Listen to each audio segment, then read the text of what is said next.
Welcome. I'm Amy Watson, a certified life after baby loss coach and mom to 2 babies in heaven. Join me as I show you how you can truly find yourself again. Together, let's knock off those rough, painful edges and learn to carry your grief so you can step forward into all this life has in store for you. This is the Smooth Stones Podcast. You might be wondering, what does picking paint colors have to do with life after loss? Well, stick with me because I am going to show you. And I'm going to tell you why this episode is really going to move you forward somewhere that you are stuck right now. So as we begin, I want you to open up your mind and let it wander. As you listen, ask your brain to find the place where you need this most. And be ready for a light bulb to go off or for an aha moment to happen. It might be right during the episode, or it might be sometime in the future. Maybe when you're in the shower, that's where the best inspiration comes. But when you give your brain a task, it will follow through. Right now, I am in the process of deciding what to do in our basement. We bought this house 6 years ago, and when we got it, it needed some TLC. As time and budget has allowed, we have fixed up most of the bedrooms, 2 of the bathrooms. There's been a lot of paint and new carpet and other fun fixes like new water heaters and roof repairs that are not as pretty but very functional. We even put up some amazing shiplap, which was such a fun and also frustrating project. Now, the basement is a largely rectangular room. The carpet is old and worn out, but my favorite part is the chocolate brown trim. The doors and all the trim were this lovely shade. We had the doors sprayed a few years ago thinking I was going to do this project. So now they are white, but the trim is still brown. It is not pretty. And the time has come to say goodbye, and I'm so excited. If you don't know this about me, I love to build and paint and do anything DIY in my home. I actually wanted to be an interior designer. That didn't end up happening as I went to college, but I love to design my own home. I was in shop class, like wood shop from junior high all the way through high school, and I love me some HGTV. Before and afters make me really happy. When I do a project, so much of the time is spent thinking, researching, and deciding what I want the end result to be. And I find this process to be so much fun. But that is not the case for everyone. I have a good friend who feels like this part is torture.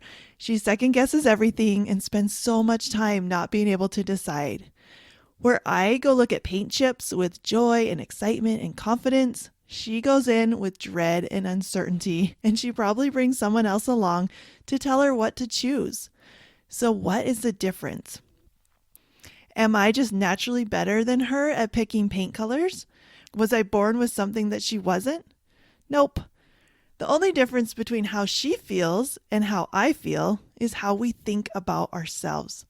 So I think I'm really good at picking paint colors. This is fun. It's just paint. If we hate it, I can change it. This is going to be so beautiful when it's done. And she thinks I never know what to do. I'm terrible at making decisions. I'm probably going to hate this when it's done. If I mess up, it's going to be a huge problem. And this is so hard. When it comes to making decisions, the way we think about ourselves matters.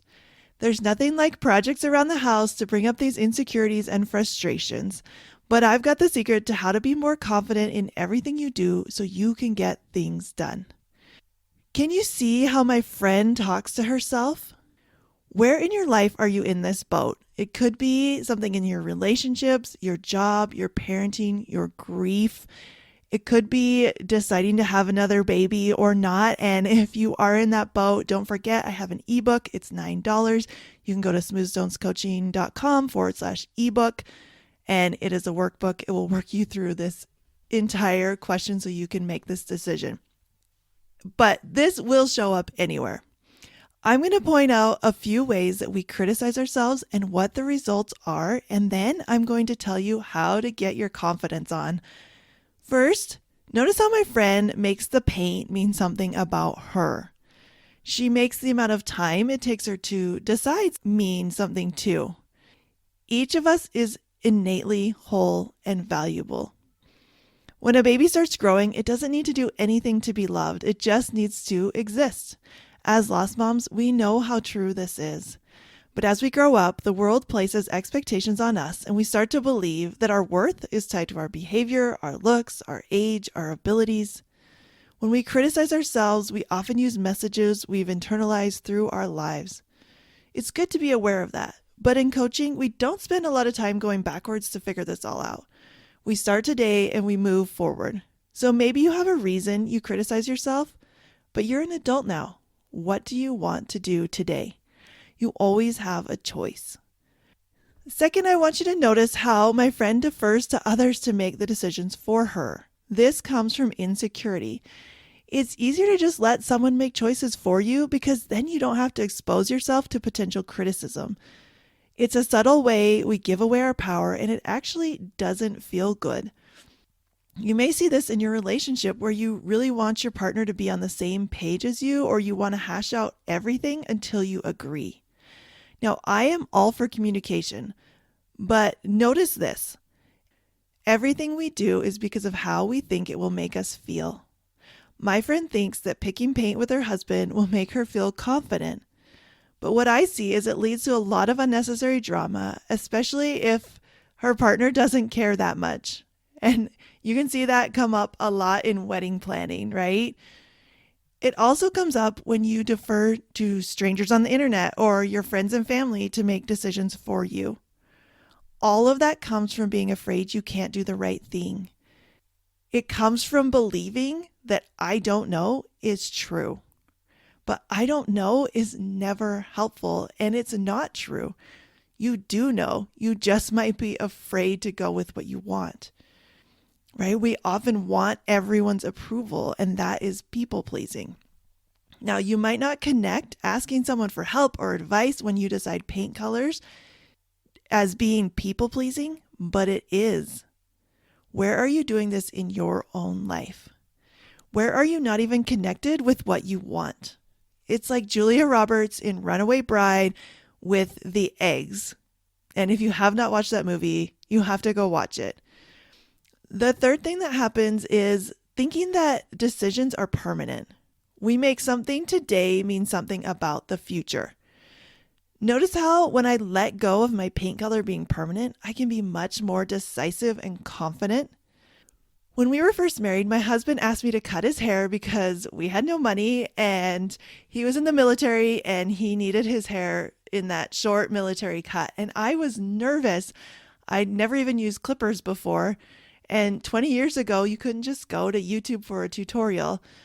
But he always said, if you mess up, just shave it all off. And that was such a relief to know that it was okay to fail. It was okay to not do a perfect job. It wasn't a big deal. So no matter what you are deciding, I promise you it's not a big deal. I know it feels like it, but what you decide does not create how you feel. It's what you think about yourself that does. Your circumstances, which are the facts of your life, do not dictate your happiness or your confidence. You do. So how do you change these insecure thoughts into confident ones? I've got a few tips for you. Number 1, love you just the way you are. It's totally cool that you don't want to pick paint colors. In fact, you don't even need to change that about you. If it's not your thing, it's not your thing. Love you anyway. Number 2, be aware of how you talk to yourself. A lot of the things we think we view as facts. They are not facts. This step of noticing and questioning your thoughts is so important. There is no judgment. Don't despair once you start seeing how badly you speak to yourself. Go back to number 1 and love you. Thought downloads are very helpful for this step. Number 3, be open to failure. The worst thing about failure is how you feel. You already feel insecure and stuck. Why not feel uncomfortable in a way that moves you forward? Failure is not a problem. Number 4, instead of pointing out all your flaws, try envisioning the person you want to be. Take all the parts of you. Stop trying to fix yourself and learn to work with who you are to become who you want to be.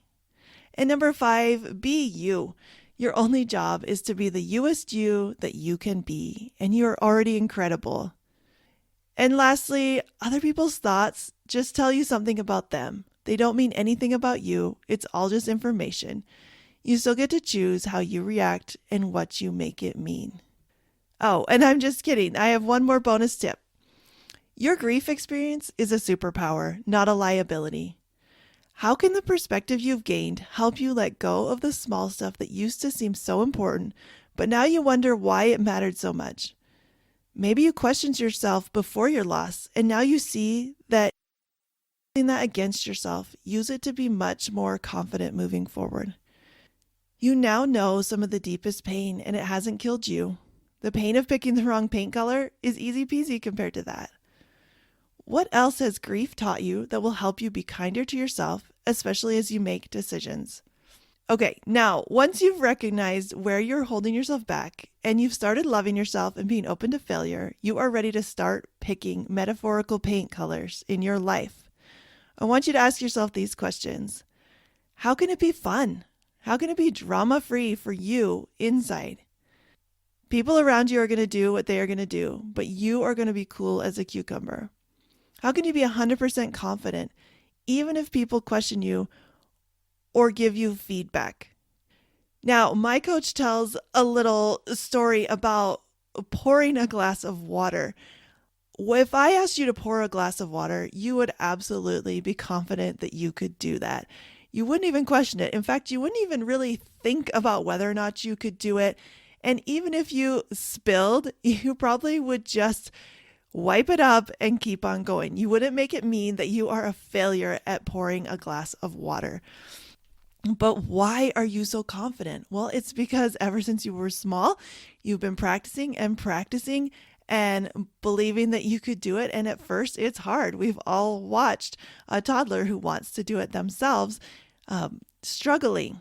But once you're confident, you just don't even think about these things anymore. So that's how I want you to be with making decisions. I want you to believe in yourself so much that you don't even notice how much you believe in yourself. So think about your pouring water confidence and move that onto whatever in your life you're really struggling with now. And remember, it might take time. It might take practice. It might take spills, and that's okay. You don't have to be perfect at this yet. You just need to try. So for me in this project, it looks like planning, prepping, and completing the basement the way I want to. I don't need anyone else to approve of it. Is it nice if they do? Of course it is. If my husband really doesn't want an all black bedroom, do I take that into account? Yes, of course, because that is important to me.